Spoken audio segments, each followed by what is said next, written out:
ఇప్పుడు మెయిన్గా ఏంటంటే 2 పాయింట్స్ ఉన్నాయి శ్రావ్య గారు. యాక్చువల్లీ ఐవీఎఫ్ సెంటర్స్కి వచ్చిన తర్వాత బిఫోర్ వాళ్ళ లైఫ్ స్టైల్ ఒకలా ఉంటుంది, బట్ ఆఫ్టర్ లైఫ్ స్టైల్ మాత్రం చాలా జాగ్రత్తగా ఉండాలంటున్నారు.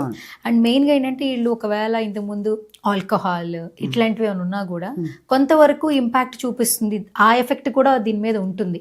అదే చాలా హెల్తీ బాడీ, అంటే వీళ్ళు ఫస్ట్ నుంచి ఆల్కహాల్ కానీ స్మోక్ కానీ డ్రింక్ ఇలాంటివి ఏం లేదు, కానీ వీళ్ళకి పిల్లలు కలగట్లేదు అన్న వాళ్ళకి సక్సెస్ రేట్ ఎక్కువ ఉంటుంది అంటారు. అది ఎంతవరకు అగ్రీ చేయొచ్చు? డెఫినెట్గా అది ఒక మిత్తేనండి.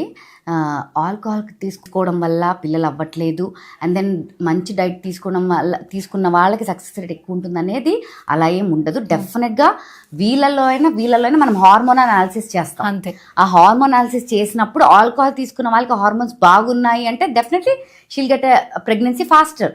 అండ్ ఈ నార్మల్గా ఉన్న అమ్మాయికి మనం హార్మోన్ అనాలిసిస్ చేసినప్పుడు తనకి హార్మోన్స్ సరిగ్గా లేవు అంటే then she'll get the pregnancy కొంచెం డిలే అవుతుంది. And then as I said, alcohol తీసుకోవడం వల్ల తక్కువ కాదు, చాలా చాలా చాలా ఎఫెక్ట్ అవుతుంది ప్రెగ్నెన్సీ మీద. లేడీస్ ఆల్కహాల్ తీసుకోవడం అనేది డెఫినెట్గా ప్రెగ్నెన్సీ మీద ఎఫెక్ట్ ఉంటుంది. అండ్ దెన్ జెంట్స్ తీసుకోవడం వల్ల కూడా వాళ్ళ స్పర్మ్ కౌంట్ వల్ల కూడా ప్రెగ్నెన్సీ వచ్చే ఛాన్సెస్ తగ్గుతాయి. So alcohol and smoking is very dangerous for the females. దానికి చాలా మటుకు దూరంగా ఉండడమే మంచిది.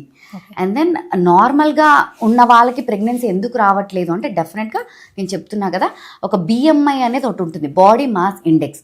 ఒక లేడీకి మీ హైట్కి మీ వెయిట్కి ఇంత బిఎంఐ అనేది ఒకటి ఉంటుంది అనమాట. ఆ బిఎంఐ నార్మల్లో ఉన్న వాళ్ళకి ప్రెగ్నెన్సీ రావడం అనేది చాలా ఈజీగా ఉంటుంది.